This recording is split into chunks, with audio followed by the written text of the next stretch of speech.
Macam-macam fitnah Dajjal. Kita dah sampai fitnah yang dibawakannya fitnah Dajjal. Allah izin ya.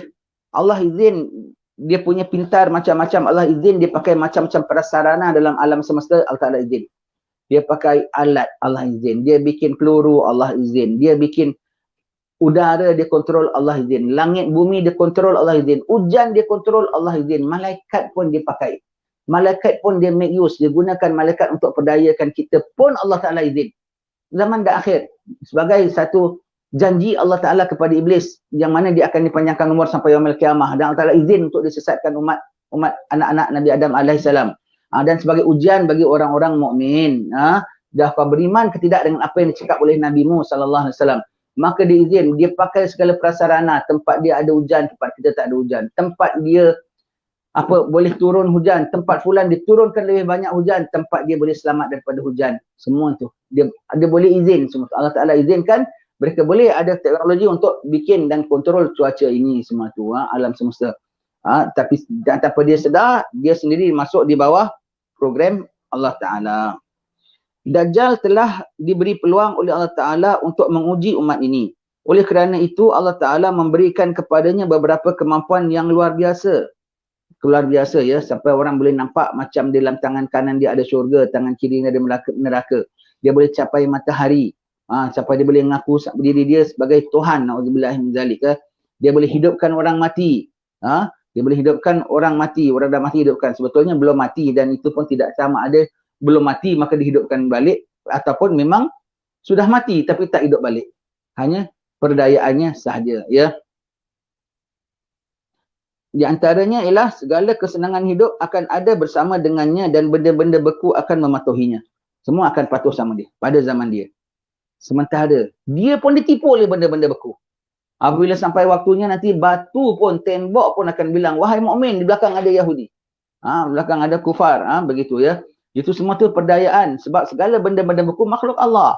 Dan makhluk Allah tentera Allah. Tentera Allah tak akan berdaya, tak akan berpaling tadah dengan Allah. Pasti akan berpihak pada Allah. Belum waktunya, Allah izin dulu untuk jadi sebagai trik kepada Dajjal ya. Semua mengaku. Sebab itu zaman Mahdi ya. Zaman Mahdi payah tau. Zaman Mahdi sangat payah. Nombor satu, iman. Imam Mahdi strict, dia lillahi ta'ala. Dia tidak ada macam compromise tentang hukum. Halal, halal, haram, haram. Sah, sah, batal, batal. Bagaimana zaman Sayyidina Umar Al-Khattab. Bagaimana zaman Rasulullah sallallahu alaihi wasallam.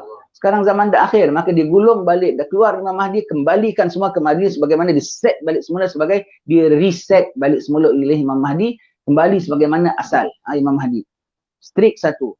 Dan Imam Mahdinya zuhud, tidak ada dunia. Tambahan pulaknya umat Islam baru dalam suasana lepas perang. Tidak ada makanan, tidak ada apa semua. Tambahan lagi diuji oleh Allah Ta'ala, pihak sebelah mereka ada makanan, ada minuman. Ikut cakap kami, dapat makan. Ikut cakap kami, boleh masuk tempat, boleh dapat banyak makan. Tak ikut cakap kami, tak boleh masuk pun tempat ini, tak boleh dapat makan. Allah, begitu disekatnya manusia, disekatnya, dihalangnya manusia, ya. Semuanya itu. Semua. Dan sempit umat Islam. Sempit umat Islam. Nak dapat seketul roti pun kena ikut cakap dia. Kena ikut cakap dia. Ikut cakap dia saja habis. Seorang sahabat dia. Seorang Arabi jumpa sama Rasulullah. Ya Rasulullah, aku nak tanya. Arabi nak tanya sama Rasulullah. Sahabat saya bilang, jangan.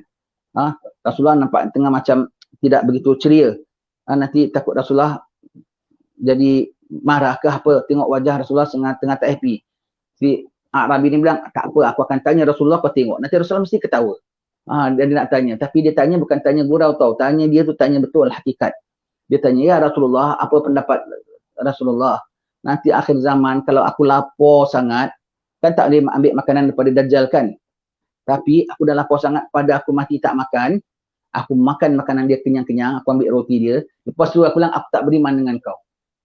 Aku beriman dengan Allah. Dia bilang gitu. Dia nak trik dengan Dajjal. Dia ambil, dia makan rotinya banyak-banyak, pada aku lapar, aku ambil roti, tapi lepas tu aku bilang, aku tak beriman dengan kau.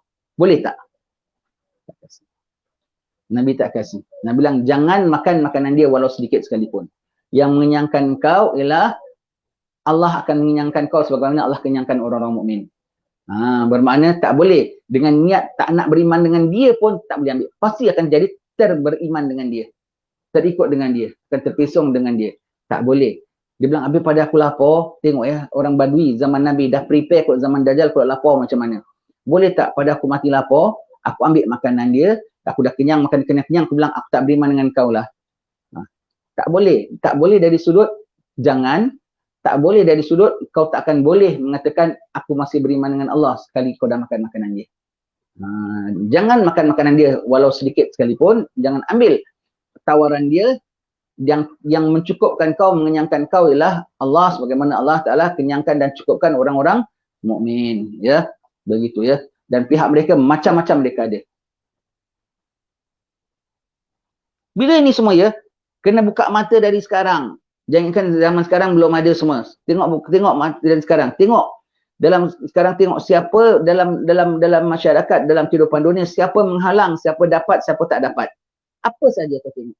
Apa saja. Siapa dapat, siapa tak dapat. Kau tengok.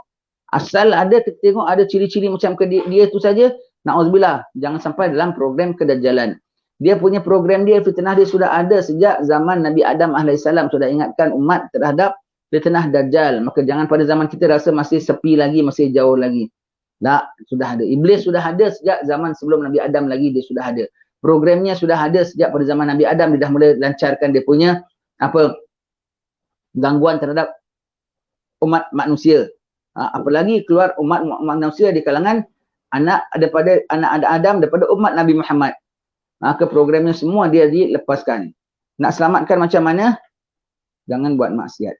Jangan buat maksiat, kau selamat dia ada. Buat maksiat hati kau hitam, buat maksiat hati kau terus lembik, bukan lunak lagi, lembik terikut kepada dia. Tak boleh pertahankan iman. Na'udzubillah min zalik ya. Ada bersamanya seumpama syurga dan neraka. Seumpama, bukan real syurga, bukan real neraka. Seumpama syurga, seumpama neraka, sehingga orang boleh nampak, sehingga orang beriman kepadanya.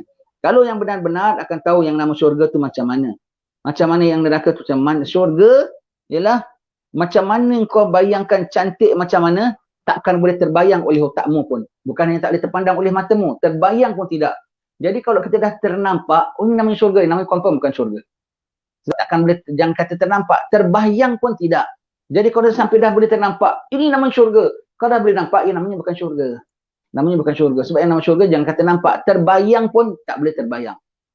Terbayang pun tak boleh terbayang. Dia menampakkan emasnya, nampakkan bangunan daripada emas, nampakkan daripada cahaya sinar menyinar, nampakkan sungai mengalir.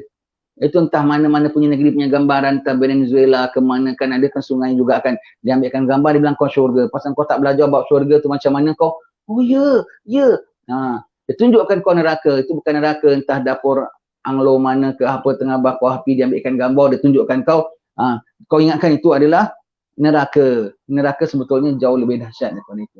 So, nama syurga, nama neraka, nama akhirat, jangan kata terlihat, terbayang pun kau tak boleh terimagine macam mana punya dahsyat. Kalau dah boleh terlihat, namanya bukan namanya. Namanya bukan. Ya.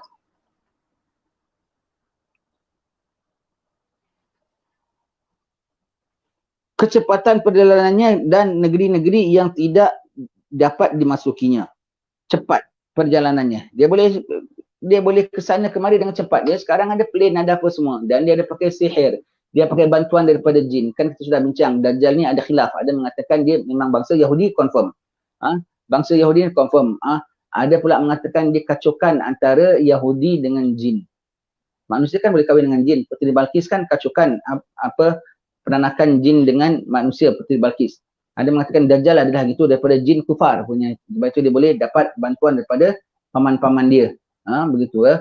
Maka dia dapat bantuan. Dia boleh travel sana sini dengan bantuan, dengan kecepatan. Dan teknologi pun dia ada lah, kapal terbang pun dia ada. Kalau tak pakai jin pun dia ada kapal terbang, dia ada apa semua begitu ya.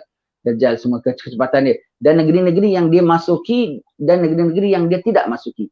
Negeri-negeri yang dia tak dapat masuki, tetapi dia dapat tarik orang-orangnya keluar. Mekah, Madinah. Dia tak dapat masuk, malaikat jaga. Tetapi orang Mekah, Madinah punya tak selesa, Mahdi dah naik, punya tak selesa, dia keluar lari dapatkan Dajjal. Minta Dajjal selamatkan mereka untuk disinasakan Imam Mahdi.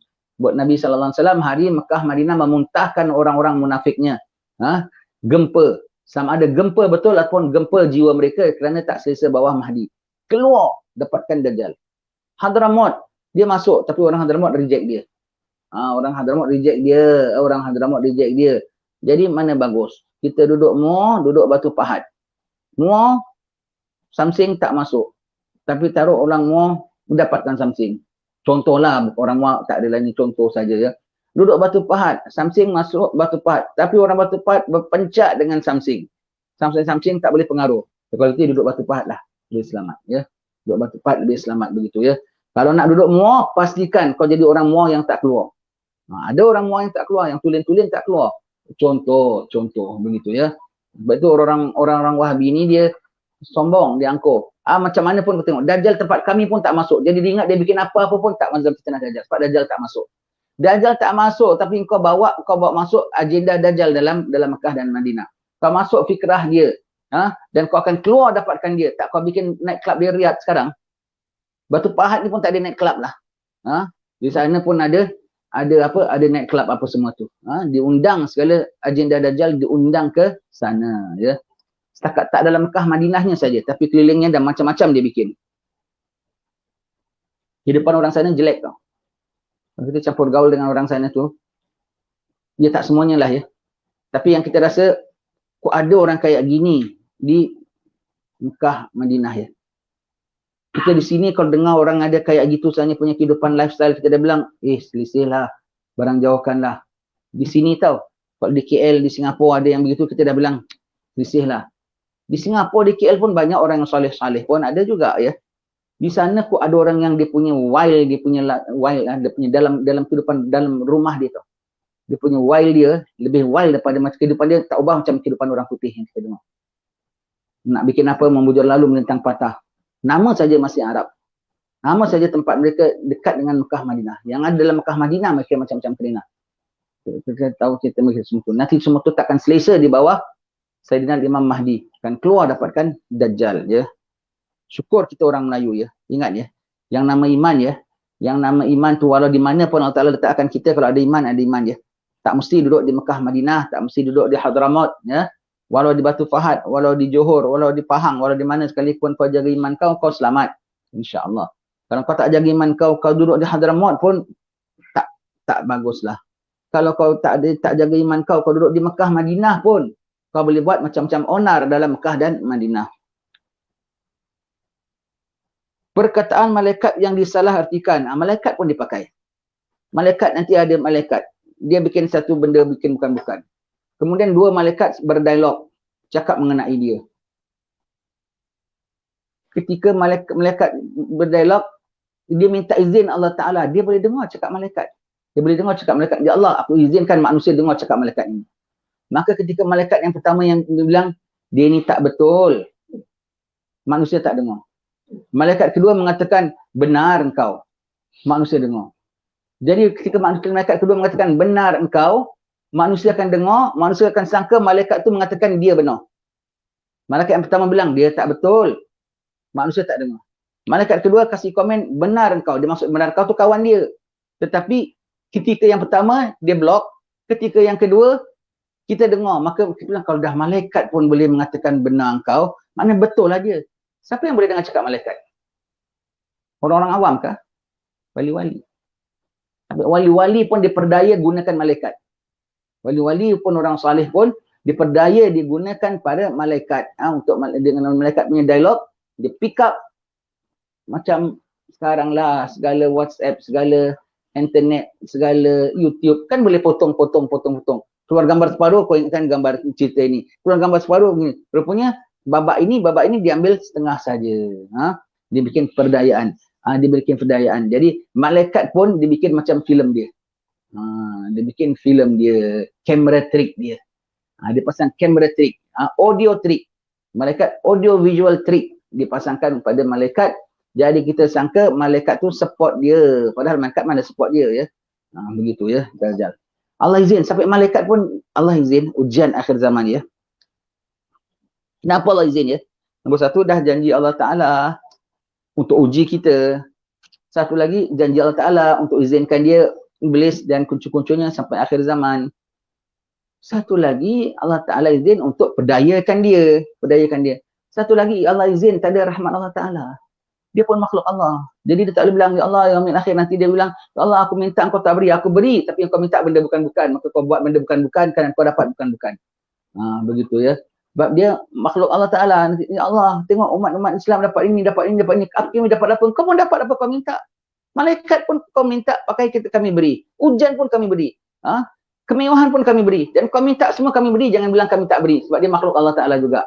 Dia pun boleh got the right to minta daripada Allah Ta'ala juga. Maka dia minta kepada Allah Ta'ala dan Allah Ta'ala perkenankan juga. Tapi sayang yang dia minta benda yang bukan-bukan. Maka Allah Ta'ala perkenankan benda yang bukan-bukan. Yaumil akhir dia tak boleh claim lagi yang bahawasanya Allah Ta'ala tak berikan kepada dia. Allah Ta'ala tak merahmati dia, tak anugerahkan kepada dia. Anugerah, beri. Tetapi yang dia minta benda yang tidak-tidak. Ya. Yang berikutnya, bantuan syaitan-syaitan untuk memperkokohkan kedudukannya. Ya. Syaitan-syaitan daripada jin dan manusia bukan main lagi. Semua tu bersekongkol, bukan main, bantu lagi dengan dia semuanya itu. Ya. Alhamdulillah, berlindung sama Allah Ta'ala. Allah tetapkanlah iman kita, ya Allah. Tetapkanlah iman kita. Seram ya.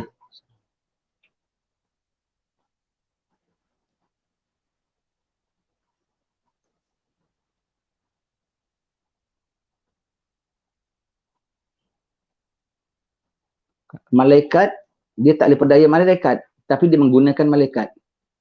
Manusia, dia boleh perdayakan. Syaitan-syaitan yang bantuan untuk memperkokohkan kedudukannya. Syaitan jin dan syaitan manusia. Maka syaitan manusia ini berbagai-bagai lapisan. Termasuklah lapisan yang pakai jubah serban sekalipun. Termasuklah jubah yang pakai jubah serban sekalipun. Kalau sukanya maksiat, ada ilmu pun, ada apa sukanya maksiat, lindung sama Allah Ta'ala ya. Allah Ta'ala tetapkan iman kita, jahat kita macam mana pun Allah lindungi ya. Sukanya maksiat. Bermakna kau tipu agama tau. Kau tipu agama. Tipu tu sifat dia. Dari sekarang kau dah jadi member dia. Tak payah bilang lah aku tak ikut dia. Sekarang tu. Dia perdayakan kau dengan roti saja kau tak ikut dah tak boleh. Ini perdayakan dengan kau maksiat kau boleh ikut. Kau ingatkan itu okey, itu selamat. Kadang kau dah termakan dia. Dia perdayakan kau dengan itu semua yang ada akan pertahankan. Saya tak nak ambil ini, saya tak nak gini tu. Baiklah, baguslah. Kalau kau dengan niat sebagai apa, tak nak sampai terpedaya ataupun tertipu dengan Dajjal. Tetapi, kok maksiat kau ambil. Segala maksiat tu daripada dia tau. Daripada iblis kan, yang ganggu. Daripada dia punya program kan. Dia tawarkan dunia, dia tawarkan mewah, ditawarkan setengah-setengah ubat yang ada orang tak suka apa semua. Kerana kewaspadaan. Okeylah, itu masing-masing. Tetapi ditawarkan maksiat pun kau nak. Ditawarkan hasad pun kau nak. Itu semua jangankan program dia tu setakat apa, segala macam-macam lah orang sekarang bilang obat itulah, obat inilah, roti lah, hujan lah, tawaran dia semua kan. Hiburan tu hiburan tu. Hasad dengki tu semua tu tawaran daripada dia ya. Kau ladeni, kau terima, kau ikut, kau dah termakan umpan dia tu. Dengki sesama kita, kau dah ikut cocokkan syaitan, cocokkan Dajjal punya agenda. Kau doyan maksiat, masih suka maksiat, kau dah sebahagian daripada hidupmu dah dipengaruhi oleh dia. Alhamdulillah.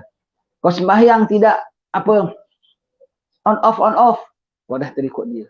Semua tu. Jangan ingatkan dia tu nanti dia akan beri tengah kemarau betul-betul ada hujan, ada air, ada roti gitu. Dari sekarang.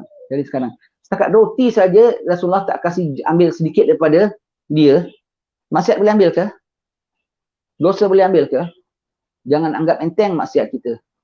Buat maksiat, masih tengok gambar haram, matanya masih menteleng hari-hari tengok gambar haram. Itu masih bukan itu lagi. Bukan tertipu lagi, bahkan kau dah register dah.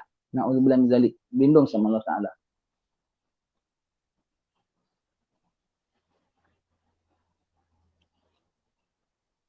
Segala kesenangan hidup akan ada bersama dengannya dan benda-benda yang beku pun akan mematuhinya. InsyaAllah akan kita sambung pada pertemuan yang akan datang. Ya, waktu dah 7:30. Subuhnya pun lewat sekarang. Kuliah kita mulanya lepas subuh. Tetapi sudahnya kena ikut time. Sebab orang pergi kerja. Orang ada urusan. Dan kuliah berikutnya bermula pakai time juga. Pukul 8, 8:30 gitu. Jadi bermulanya lambat. Habisnya kena ikut Itu. Kalau di Hadramaut memang semuanya pakai ikut time sembahyang. Semua ikut time sembahyang. Dia punya semua pakai, jadi ikut time sembahyang. Jadi subuhnya lambat macam mana pun, dia punya habisnya pun lambat. Dia tak ikut time, dia tak ikut time clock. Dia tak ikut time clock. Time clock di-adjustkan ikut time sembahyang. Jadi kalau subuhnya lambat, kuliahnya start lambat, habisnya pun lambat. Begitu ya. Kalau kita sini kan apa kerja-kerja office segala semua ikut time jam kan. Wallahu alam bisawab.